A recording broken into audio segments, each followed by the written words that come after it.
Out on the silent rim of the galaxy, where star maps lost their confidence and civilization thinned into dust, humanity survived like a rumor carried by dying light. Their outposts were not cities, but scars, carved into asteroids and hollow planets abandoned by richer species long ago. Their ships were patched with mismatched alloys, their reactors older than some star clusters, and their borders drawn with the quiet humility of those who had learned long ago that the universe owed them nothing. Yet for all the galaxy saw, scrap fleets, thin populations, struggling colonies, no one saw the truth. No one noticed the storms that shaped them, the resolve welded into their bones by centuries of near extinction, the relentless creativity that let them turn broken tech into miracles. Where other civilizations saw humans as weak, the humans saw themselves as underestimated. And nothing in all the stars was more dangerous than a species that knew exactly how overlooked it was. Humanity's rise did not begin with a war cry.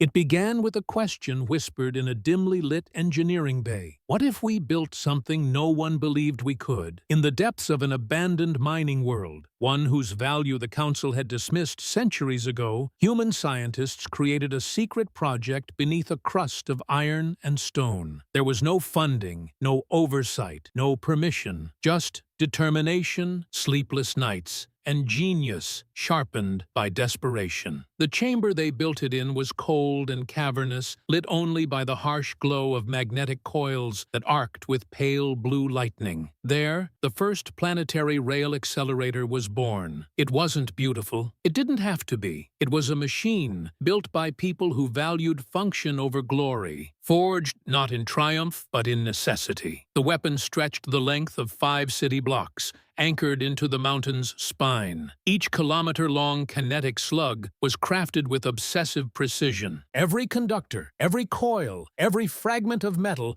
had been inspected so many times that the scientists could recite the manufacturing tolerances from memory. There were no speeches when it was finished, no applause, only a silence so heavy it felt like gravity had thickened. Then the commander, tired, sharp-eyed, and carrying the weight of an entire species on his shoulders, gave the order. The railgun fired. The mountain trembled, dust crawling down the steel supports. The sky cracked open, and the projectile tore free, vanishing with a flash that lasted less than a heartbeat. Out in the dark, hundreds of thousands of kilometers away, a fortified alien outpost, one believed to be impenetrable, ceased to exist. No flames, no debris, just an absence so complete that Council observers initially believed it to be a sensor error. But it wasn't an error. It was a warning, and the shock of that silence shook the galaxy harder than any explosion. News traveled outward like a solar flare. Command centers froze mid-operation. Admirals stared at data screens with expressions somewhere between disbelief and horror. Politicians shouted over one another in panicked council chambers once accustomed to centuries of unquestioned dominance. The weakest species on the frontier had delivered a strike that mathematically should have been impossible, and the galaxy, for the first time, realized it had made a mistake. While they panicked, throwing blame like sparks from a grinding wheel, humans moved to their next secret: teleportation. Not the crude, power-hungry prototypes the galaxy experimented with centuries ago, not the theoretical whiteboard scribbles left unfinished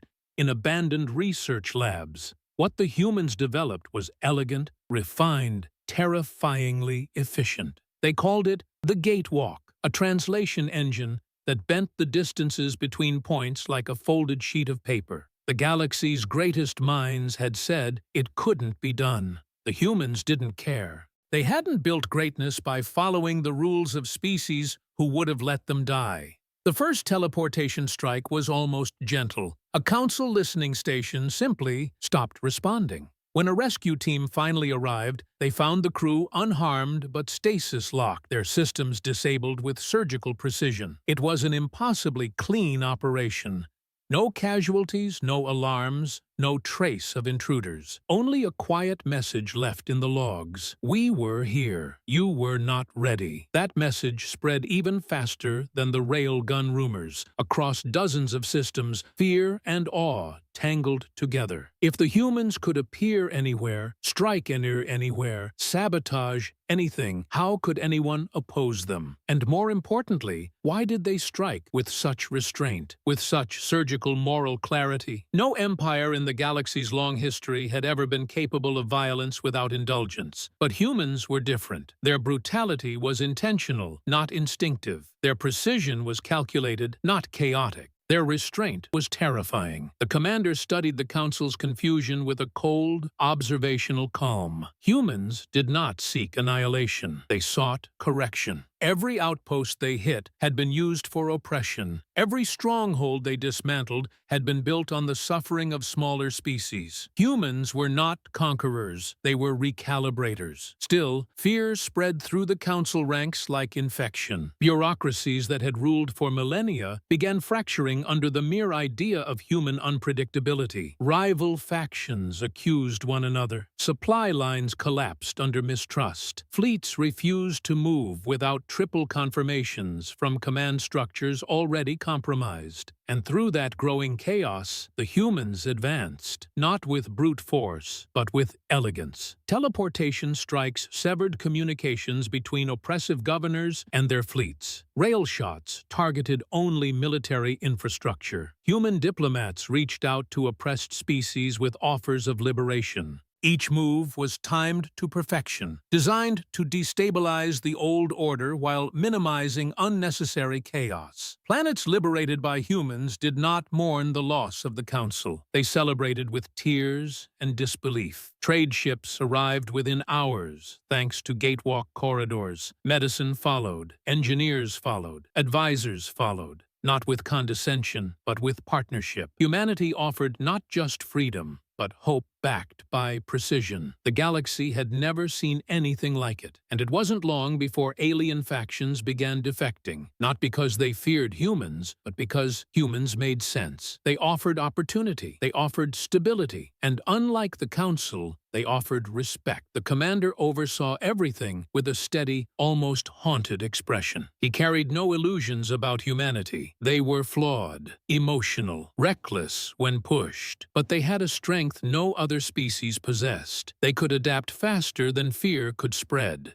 The more the galaxy pushed back, the more innovative humans became. In months, the humans combined teleportation with railgun trajectories, firing slugs that phased into real space directly above targets. Alien engineers declared it impossible. The humans declared it Tuesday. Council fleets attempted counterstrikes. They failed every time.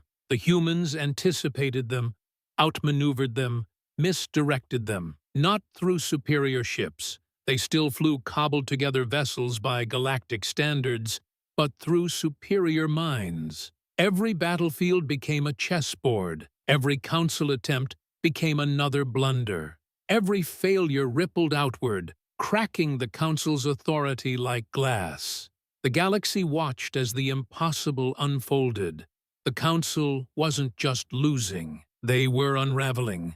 Their systems fell in days. Their governors defected by the hour. Their fleets mutinied. Their propaganda dissolved the moment human translators exposed the truth, hidden beneath centuries of censorship. By the time the Council gathered for its final emergency summit, it was pointless. Their power existed only on paper now, meaningless in a galaxy rewritten by human speed, human audacity, and human clarity. Humans did not seize the galaxy. They offered it something new. A network of gatewalk anchors across liberated systems. A strategic defense grid built for protection, not domination. A shared council where species, large and small, held equal votes.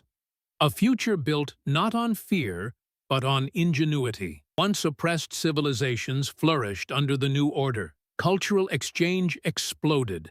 Trade routes connected worlds that had never spoken before. Entire star clusters, once suffocated by council laws, found prosperity under human-designed systems. Humanity became the fulcrum of the galaxy, not through empire, but through intellect, not through conquest, but through leadership, not through fear, but through example. Children across the stars grew up hearing about the humans who rose from nothing. The species that rewrote the galaxy, not because they were the strongest, but because they were the most determined, the most inventive, the most unyielding. Humanity had been underestimated.